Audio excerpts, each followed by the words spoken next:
புதிய தலைமுறை டிஜிட்டல் நேயர்களுக்கு வணக்கம். இந்த ஆண்டின் துவக்கத்தில் இருந்து சூப்பர் எலினோ குறித்து தொடர்ச்சியாக பார்த்து வருகிறோம். குறிப்பா ஜூன் மாதத்துல எலினோ உருவானது. தற்போது ஆகஸ்ட் மாதத்தில் அது சூப்பர் எலினோவா தீவிரம் அடைஞ்சிருக்கு. இந்த சூப்பர் எலினோ தற்போதைய நிலை என்ன, இது வரக்கூடிய மாதங்கள்ல இதன் தீவிரம் எப்படி இருக்கும், இதற்கு முன்னதாக உருவான சூப்பர் எலினோ ஆண்டுகள்ல எப்படி அதன் தீவிரத்தின் போக்கு இருந்திருக்கு என்பது குறித்தெல்லாம் மிக விரிவாக இந்த காணொலியில நம்ம பார்க்க இருக்கிறோம்.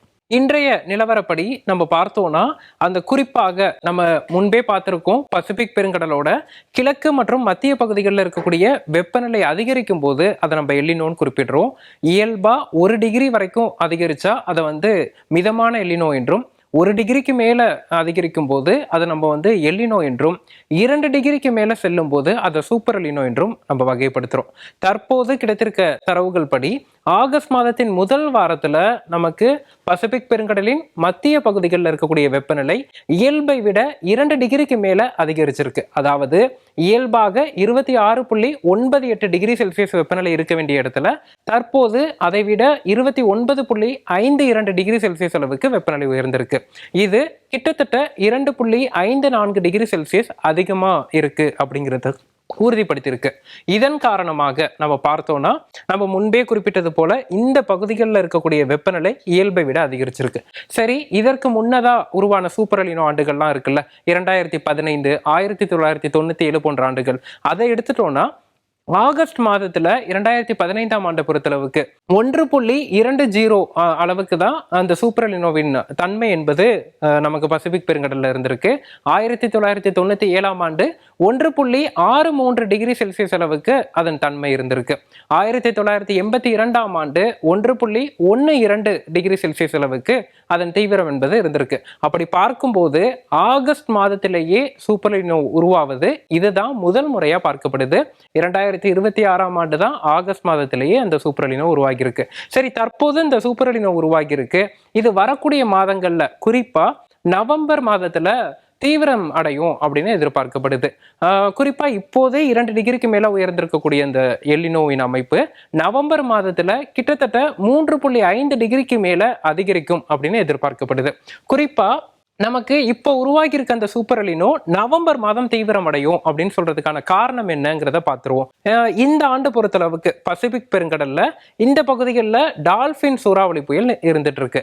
ஆகஸ்ட் மாதத்திற்கு முன்னதாக ஒரு வருடத்துல கிட்டத்தட்ட 3 சூப்பர் சூறாவளி புயல்கள் உருவாகி இருப்பது 2026ஆம் ஆண்டு தான் முதல் முறையா ஏற்பட்டிருக்கு பசிபிக் பெருங்கடல்ல.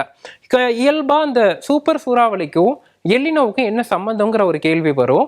இந்த பசிபிக் பெருங்கடலின் மேற்கு பகுதிகளில் சூப்பர் சூறாவளி புயல்கள் உருவாகும் போது இங்க இருக்கக்கூடிய வெப்பமான காற்று மற்றும் வெப்பமான கடல் வெப்பத்தை கிழக்கு பகுதி மற்றும் மத்திய பகுதி நோக்கி எடுத்துட்டு போகும். அதாவது இந்த இடத்துல வலுவான மேற்கு காற்றின் ஊடுருவல் ஏற்பட்டு இங்க இருக்கக்கூடிய வெப்பநிலை இந்த இடத்துக்கு கடத்தப்படுது. இயல்பாகவே பசிபிக் பெருங்கடலை பொறுத்தளவுக்கு ஆகஸ்ட் மாதம் முதல் அக்டோபர் மாதம் வரையிலான 3 மாதங்கள் தான் அதிகமான சூறாவளி புயல்கள் உருவாகக்கூடிய மாதம். எப்படி நமக்கு வங்கக்கடல்ல அக்டோபர் நவம்பர் மாதம் புயல்கள் உருவாகும் மாதமா சொல்றோமோ, அதே போல பசிபிக் பெருங்கடல்ல ஆகஸ்ட் மாதம் தொடங்கி நவம்பர் மாதம் வரையிலான காலகட்டத்தில் தான் அதிகப்படியான சூப்பர் சூறாவளி உருவாகும். ஆனால் இந்த ஆண்டு வரலாற்றில் பார்க்காத அளவுக்கு ஆகஸ்டிற்கு முன்னதாகவே கிட்டத்தட்ட 3 சூப்பர் சூறாவளி புயல்கள் உருவாகி இருக்கு. அப்படி பார்க்கும்போது அடுத்து வரக்கூடிய மாதங்கள்ல மேலும் தீவிரமான சூப்பர் சூறாவளி புயல்கள் உருவாகும் போது இங்க இருக்கக்கூடிய வெப்பநிலை மேலும் கிழக்கு பகுதி மற்றும் மத்திய பகுதி நோக்கி நகரும். அப்படி நகரும் போது இதுவரை வரலாற்றில் இல்லாத அளவிற்கு தீவிரமான சூப்பர் எலினோவா இது உருவாக இருக்கு. அடுத்தபடியா சூப்பர் எலினோ உருவாவது பசிபிக் பெருங்கடல்ல தான். ஆனா அதன் தாக்கம் ஏன் உலக அளவுல இருக்கு அப்படிங்கிற ஒரு கேள்வி வரும்.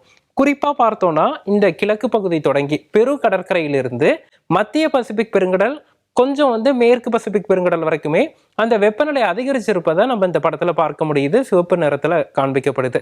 இந்த இடத்தின் தோராயமான அளவு பார்த்தோம்னா கிட்டத்தட்ட 10,000 கிலோமீட்டர் அளவிற்கான பகுதி வெப்பமடைஞ்சிருக்கு. உலகின் ஒரு குறிப்பிட்ட கடல் பகுதியில 10,000 கிலோமீட்டர் அளவிற்கான கடல் பகுதி வெப்பம் இயல்பை விட அதிகரிச்சிருக்கு. அதன் தாக்கம் கிட்டத்தட்ட 200 மீட்டர் வரைக்கும் அந்த கடலின் ஆழத்துல உணரப்பட்டிருக்கு.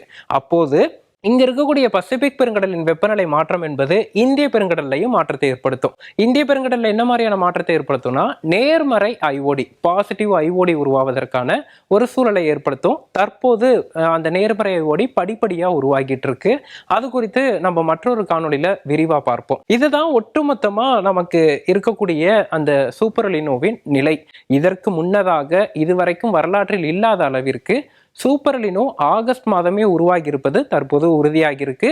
இது நவம்பர் மாதத்துல இதன் தீவிரத்தின் உச்சத்தை அடையும் அப்படின்னு எதிர்பார்க்கப்படுது.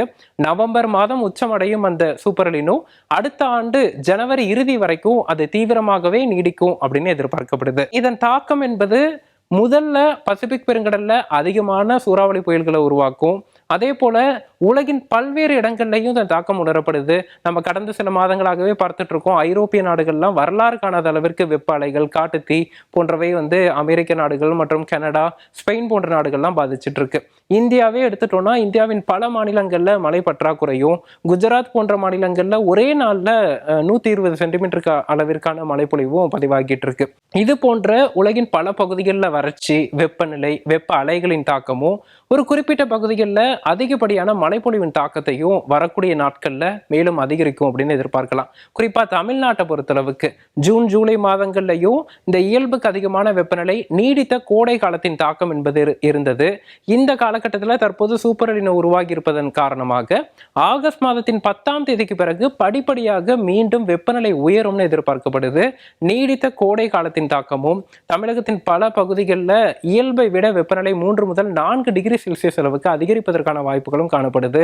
அது மட்டுமின்றி ஒரு சில இடங்கள்ல 40 டிகிரி அளவுக்கு வெப்பநிலை பதிவாவதற்கான வாய்ப்புகள் இருக்கு. குறிப்பா ஆகஸ்ட் 2வது வாரம் தொடங்கி 10ஆம் தேதிக்கு பிறகு 31ஆம் தேதி வரையிலான காலகட்டத்தில் இது போன்ற ஒரு வானிலை ஏற்படும் எதிர்பார்க்கப்படுது. இதே நிலை தான் செப்டம்பர் மாதத்திலும் ஏற்படும்.